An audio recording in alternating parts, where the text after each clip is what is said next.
나의 집안이 서울로 이사를 한 것은 지금으로부터 만 6년 전이다. 그 전의 가을부터 심한 신경쇠약에 불면증을 겸하여 고생하던 나는 가족을 평양에 남겨두고 혼자서 서울로 올라와서 치료를 하고 있었다. 나의 가족이라는 것은 나의 아내와 아들 하나와 딸 둘, 아들과 큰딸은 전체의 소생이었다.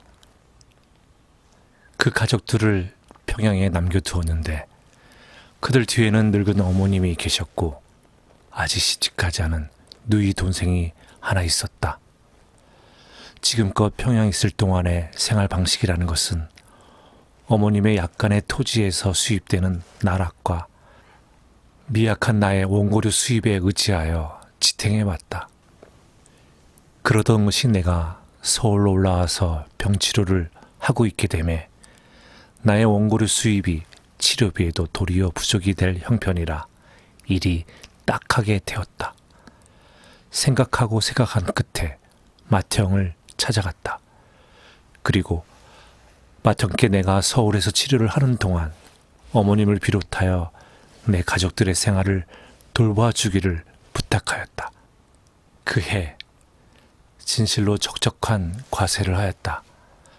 잠 못 드는 긴 밤을 외로운 여사에서 새우고 흥분되는 일과 음식 등을 의사에게 금지당하였는지라 이웃집 결방 등에서 술 먹고 윷놀고 화투하고 좋아하고 야단들 하는 신구세 교환 절기를 나는 자리에 누워서 눈이 꺼벅꺼벅 밤을 새우고 하였다. 길고 지리한 밤을 새운 뒤에 들창에 훤히 새벽동이 트면 그렇게 기쁜 일이 다시 없었다. 인젠 낮이로다. 나다닐 수도 있고 사람의 얼굴을 볼 수도 있고 이야기할 수도 있는 낮이로다. 길고 지루하던 밤도 이제는 갔구나. 낮이 차차 기울어오면 이제 장차 이를 밤이 진실로 무서웠다. 이 길고 지리한 밤을 또한 천장을 바라보며 세울 생각을 하면 괴롭기 짝이 없었다. 의사는 늘 잠 못 자는 것을 걱정 말라고 권고를 한다. 에디슨은 하루에 4시간밖에 안 잤다. 누구는 몇 시간씩밖에 안 잤다. 고금의 온갖 예를 들어가면서 잠이라는 것은 한낱 습관에 지나지 못하지 자지 않을지라도 괜찮다는 설명을 가하여 안심을 주려 한다. 그러나 과거 30년간을 하루에 8시간 이상을 잔 경력을 가지고 있는 이 까다로운 인생은 의사의 그런 말을 귓등으로도 듣지 않았다. 불면증이라는 것은 괴상한 것으로서 밤에는 정신이 똑똑한 대신 낮에는 늘 머리가 몽롱하다. 그러나 과거 30년간을 일은 낮에 하고 밤에는 잠을 잘 것이라는 습관을 가지고 있는 나는 머리가 몽롱한 낮에 원고를 쓰고 머리가 똑똑해진 밤에는 오지 않는 졸음을 오라고 청을 하고 있다. 불면증은 체험해본 사람이 아니고는 그 고통의 100분의 1도 상상을 못한다. K 박사의 지도하에 불면증 치료 3개월. 불면증은 이제는 웬만치 완화가 되었다. 자며 깨며 숙수는 못하나마 과한 고통은 면하리만치 되었다. 이렇게 되면 나는 나의 가족을 서울로 불러올려서 서울에서 살기로 계획을 정하였다. 원고료 생활을 하려면 서울에서 살림하는 것이 편리하다. 표면으로는 이러하였다. 그러나 이면으로는 데리게이트한 문제가 나의 가슴 깊이 있는 것이었다. 본시 우리는 삼형제로서 내가 가운데요, 삼형제의 아래로 막내로 누이가 하나 있었다. 내가 17살 적에 아버님이 세상을 떠나셨다. 삼형제에게는 각각 적당히 분재해 주셨다. 그러나 누이의 몫은 없었다. 맏형은 장발하였는지라 따로이 살고 나와 나의 동생과 누이를 어머님이 거느리고 사셨다. 그러는 동안 어머님이 재산을 관할하시며 재산 수입에서 생활비에 충당하고 남는 것으로 약간의 토지를 마련하였다. 물론 그것을 마련한 당시에 어머님의 심산으로서는 그것을 딸에게 주려 하였을 것이다. 그 뒤에 우리 형제는 방탕을 하였다. 홀짝 다 없이 하였다. 이렇게 되매 어머님의 마음은 다시 변하셨다. 어머님은 몇 자녀 중에 나를 가장 사랑하셨다. 내가 한 푼 없이 파산을 하매 어머님은 그 약간의 토지를 나에게 주시려고 본시의 예정을 돌이켰다. 그리고 그 토지에 걸리는 입비 등등을 내게 부담을 시키시고 감독 등등도 내게 늘 명하셨다. 본시 입이 무거우시니라 그 땅을 장차 누구에게 주신다는 말씀은 입 밖에 낸 일이 없으나 암시는 충분히 하시고 하였다. 언젠가 변변찮은 일로 딸과 다투신 때 같은 때에는 등기와 도장을 내게 맡기시고 집을 나가신다고까지 한 일이 있었다. 그러나 나는 그 땅을 원하지 않았다. 어머님께 풍부히 물려받았던 재산을 탕진한 몸으로서 무슨 염치에 그것을 겼는지라도 하랴. 그것이 거대한 재산으로서 욕심날 만한 거액이면 모르지만 그것을 가지고도 생활을 위한 원고를 쓰지 않고는 먹지 못할 이상에는 그만 것을 가져 무엇하랴. 이러한 생각을 가지고 있었다. 누이도 그때 20을 지난 처녀로서 재산이란 것이 무엇인지 넉넉히 눈치를 알 처지였다. 누이의 심경도 내게는 뻔히 들여다보였다. 그 땅이란 본시 자기에게 올 것이었는데 오빠가 방탕을 하여 재산을 탕진한 탓에 빼앗기는구나. 이러한 눈치가 늘 여견히 보였다. 어렸을 적부터 내가 매우 사랑해왔고 자기도 나를 퍽 따라서 어떠한 고집을 부리다가도 내 말이 떨어지면 즉시로 승복하리만치 나를 따르던 누이인데 이 눈치를 알자부터 차차 내게 반항을 하며 공연히 앙심을 품는 것이 분명하였다. 집안에는 늘 아문이 떠돌고 있었다. 어머님이 단 한 번이라도 정면으로 그 땅은 장차 너 가져라 하시면 나는 단박에 거절하여 이 아문도 흩어지겠지만 말씀 안 내는 일을 먼저 내가 거절한다면 도리어 그 반대편으로 보이기가 쉬운 일이라 먼저 거절할 수도 없고 단지 이 집안에 떠도는 아문에 홀로 혀를 차고 있었다. 그러다가 이번 기회에 내 처자만 서울로 이사를 하게 하여 자연 간단히 내 뜻을 나타내기로 한 것이었다. 과연 아내가 서울로 이사 오라는 내 편지를 받고 그 뜻을 어머님께 여쭈매 곁에 있던 누이가 옳다. 그 땅도 이젠 내 것이로다. 농담조로 말하더라고. 대체 그 땅이란 어찌된 땅이냐고 아내는 서울 이사 온 뒤에 내게 물은 일이 있었다. 내 가족이 서울로 이사 오면 평양의 어머님과 누이는 어머님의 땅의 수입과 누이의 모 유치원 보모로서의 월급으로 여유 있게 지낼 수가 있는 것이었다. 그러나 어머님은 내 이 행동을 매우 좋지 않게 보신 모양이었다.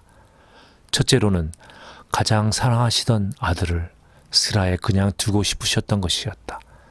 그랬는데 그 아들이 자기의 처자만 서울로 끌고 갔다는 점이 매우 불쾌하셨다. 둘째로는 제 아무리 서울로 이사를 간댔자 벌어먹지 못할 것으로 보셨다. 몇 달간 공연히 고생들만 하다가 도로 모두 올레줄레 평양으로 내려올 것으로 믿으셨다. 그런 위에 어머님 소유의 땅 가운데 하나는 평양부 발전에 따라서 가까운 장래에 적지 않은 금액의 것이 다시 회복하시리란 마음이 있었더니만치 내가 내 처자만 데리고 서울로 간다는 것을 싫어하셨다. 어차피 서울 가서 자리를 못 잡고 도로 내려오리라고 굳게 믿으셨더니만치 이삿짐이 진실로 박하셨다. 아내가 자기의 친정에서 해가지고 온 물건밖에 낡은 것이라고는 내 전실 아내의 것조차 안 주시고 단지 빅터 유성기와 레코드와 싱거 재봉틀 하나뿐으로서 좌우간 이사 온 날 저녁밥 담아 먹을 그릇조차 없어 사다가 담아 먹었다면 짐작이 갈 것이다. 그러나 내 계획이란 어머님의 예상하신 바와 딴판이었다. 좌우간 무턱하고 집을 한 채 월부로 사기로 하였다. 집도 그만하면 정 부끄러운 집도 아니었다.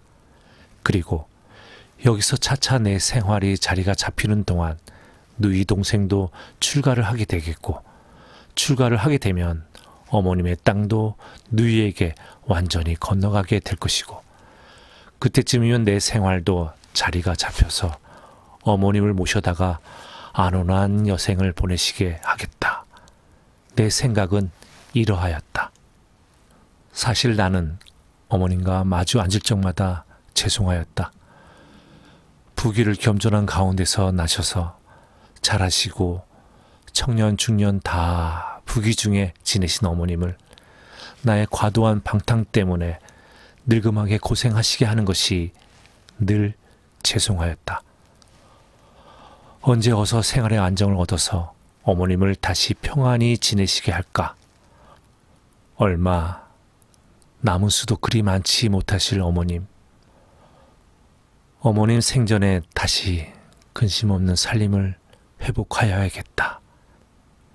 이것이 나의 제일 초조되는 바요 근심되는 바였다. 그런데 어머님의 생각은 또한 그와 반대였다.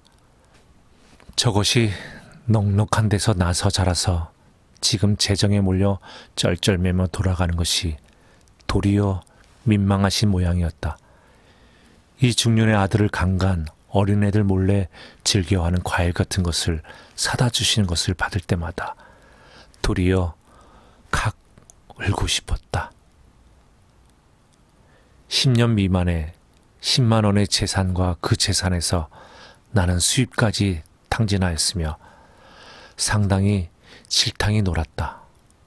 그런지라 어떠한 고난을 겪을지라도 자작지열로 원망할 곳이 없을 뿐더러 과거에 그만큼 놀았으면 하는 단념까지 생기는 나이려니와 어머님이야 무슨 탓으로 늙음하게 저렇듯 마음과 몸의 고생을 하실까. 늘 이 죄 많은 아들을 민망히 보시고 만나는 음식이라도 생기면 당신은 안 잡수고 반드시 아들에게 주시며 부족한 주머니를 털어서 아들의 입을 즐겁게 하시며 사람된 의무로서 가족의 의식을 구하기 위하여 하는 당연한 노력을 애처롭게 보시는 그 어머님께 대하여 나는 황송히 생각하지 않을 수 없었다. 서울로 이사를 와서 월부로 정갈한 집을 한 채 산 뒤에 우리 가족의 생활은 그야말로 긴장 한마디로 끝이 날 종류의 것이었다. 집을 한 채 사느라고 어머님께 평지를 하였더니 어머님께서는 그러면 여름방학 때 딸과 함께 서울로 놀러 오시마 하셨다. 우리의 산 집은 아주 새 집이었다. 이 새 집을 사람 사는 집같이 꾸미려면 상당히 손이 걸린다. 나는 시계와 같이 잠시도 쉼없이 원고를 쓰고 아내는 끊임없이 항아리 나부랭이며 찬장, 그릇 등을 사들이며 어머님이 서울 오시겠다는 여름방학이 불과 석 달, 그동안의 집을 사람 사는 집처럼 꾸미느라고 전력을 다하였다. 그 여름 약속에 의지하여 상경하실 때에 어머님은 몸소 가지고 오실 수 있는 최대 한도의 짐을 가지고 오셨다. 그러나 일껏 가지고 와서 보매 그런 것들은 벌써 다 구비되어 있는 것이었다. 에휴, 쓸데없는 것을 가지고 왔구나. 아, 이 한마디가 얼마나 나를 기쁘게 하였을까. 어머님도 또한 헛노력이 된 것을 도리어 기뻐하시는 것이었다. 그해 가을 어머님은 사위 맞이를 하셨다. 딸이 20을 썩 넘도록 정당한 배우자를 맞지 못하여 근심하시던 그 근심도 이제는 없어졌다. 아들들도 맏아들은 평양실업계의 거두로 뒤를 근심할 바 없고 둘째 아들도 서울로 올라가서 차차 살림이 피는 모양이요. 셋째 아들도 생활은 이렁저렁 해나가는 모양이요. 단 한 가지 남았던 딸의 처치도 되었음에 전혀 전전해 등에 비기면 노후도 펴나가는 모양이었다. 이러한 가운데서 나는 어서 이 집의 매수를 끝낸 뒤에 어머님을 모셔오고자 잉크와 종이를 연하여 소비하고 있었다. 서울 이사 온 지 3년째 되는 봄이었다. 그 봄 나는 조선 옹고료 생활자에게는 좀 거액이라 할 만한 600원이라는 돈을 횡액으로 잃어버렸다. 집값의 최후 잔액을 치르려던 돈이었다. 그것을 잃었는지라 다시 반년간 더 지내지 않으면 집값을 완제할 수가 없게 되었다. 그와 전후하여 평양 누이가 맏아들을 낳았다는 희보, 또 그와 전후하여 놀라운